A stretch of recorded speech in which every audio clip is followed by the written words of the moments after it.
warahmatullahi wabarakatuh. Perkenalkan, saya Anabila Rahma dari Prodi PAI 3D. Di sini saya akan mempresentasikan tugas ilmu pendidikan Islam dengan yang berjudul, yaitu yang pertama, kedudukan Al-Quran dan As-Sunnah dalam pendidikan Islam. Di sini Al-Quran dan As-Sunnah itu merupakan dua sumber utama ajaran Islam yang menjadi landasan pendidikan Islam.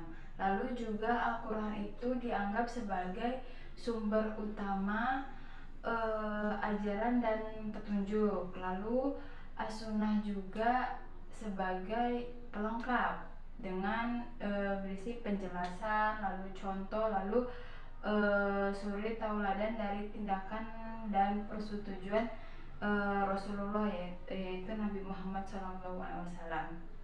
Nah, di dalam pendidikan Islam juga Al-Quran dan As-Sunnah itu terintegrasi secara harmonis itu untuk membentuk karakter Islam dan menghasilkan pendidikan yang komprehensif.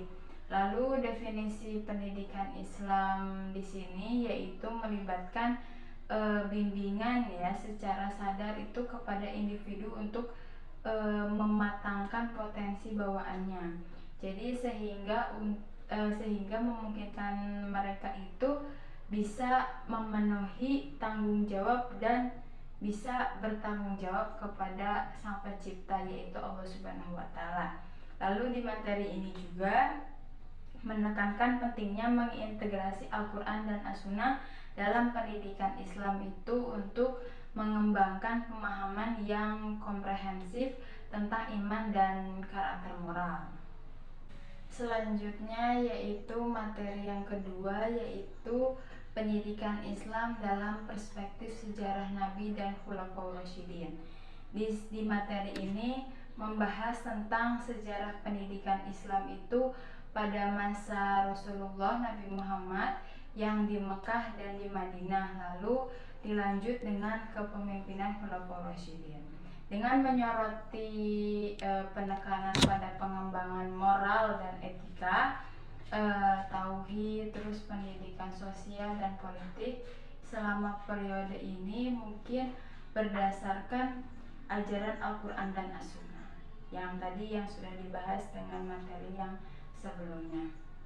Nah, di peralihan kepemimpinan pasca wafatnya Rasulullah SAW, yaitu Nabi Muhammad, itu peran Khulafaur Rasyidin itu khususnya pemimpin Abu Bakar dan Umar bin Khattab itu dalam pendidikan Islam itu harus dalam pertumbuhan dan perkembangan pendidikan Islam itu sangat ditekankan.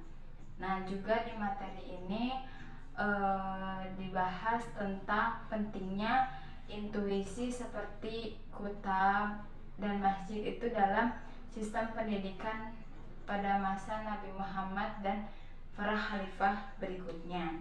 Nah, di sini juga di masa Nabi itu belum ada pendidikan formal seperti SD atau SD, SMP, lalu SMA. Di zaman Nabi ini masih pendidikannya itu bukan formal tetapi pendidikan informal yang dilakukan di halakoh di masjid atau kutab. Selanjutnya yaitu materi ketiga, yaitu sejarah pendidikan Islam di Indonesia sebelum masa penjajahan, Orde Lama, Orde Baru, dan masa reformasi. Di materi ini membahas tentang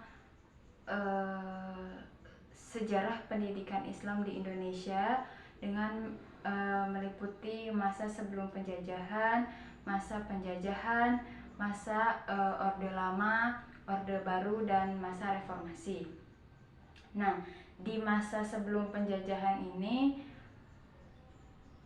pendidikan Islam itu disebarkan secara informal itu melalui masjid, kutab, dan pesantren tradisional. Lalu juga kurikulumnya itu masih berfokus pada ajaran agama dan pendidikan moral. Lalu pada masa penjajahan, pemerintah Belanda ini menerapkan kontrol dan pembatasan yang ketat terhadap lembaga pendidikan Islam itu yang dianggap sebagai ancaman. Namun pesantren dan ajaran Islam kita ini tetap bertahan. Nah, lalu ada masa Orde Lama. Di sini pemerintah itu mulai mengakui pendidikan Islam itu secara formal dan mengintegrasikan madrasah itu ke dalam sistem pendidikan nasional. Meskipun ya keterbatasan dana itu menghambat pembangunan yang signifikan. Lalu pada masa Orde Baru, madrasah ini semakin terintegrasi ini ke dalam sistem pendidikan nasional, yaitu dengan kurikulum yang dimodernisasikan itu untuk mencakup mata pelajaran yang lebih umum. Namun pemerintah juga atau secara ketat pendidikan Islam itu untuk mencegah potensi gerakan anti pemerintah. Lalu yang terakhir, masa reformasi. Di sini mungkin di masa reformasi ini lebih banyak keterbukaan dan otonomi bagi pendidikan Islam. Lalu madrasah dan pesantren juga melakukan diversifikasi kurikulum, lalu juga mengintegrasikan mata pelajaran umum itu disandingi dengan ajaran agama. Lalu juga sekolah dan universitas Islam juga lebih banyak mengadopsi dengan kurikulum internasional. Selanjutnya materi yang keempat yaitu metodologi pendidikan Islam dari pendekatan tradisional dan modern. Di materi ini membahas perbandingan antara pendekatan tradisional dan modern dalam pendidikan Islam. Nah, pendekatan tradisional juga berfokus pada penanaman nilai-nilai keislaman dan moral yang kuat.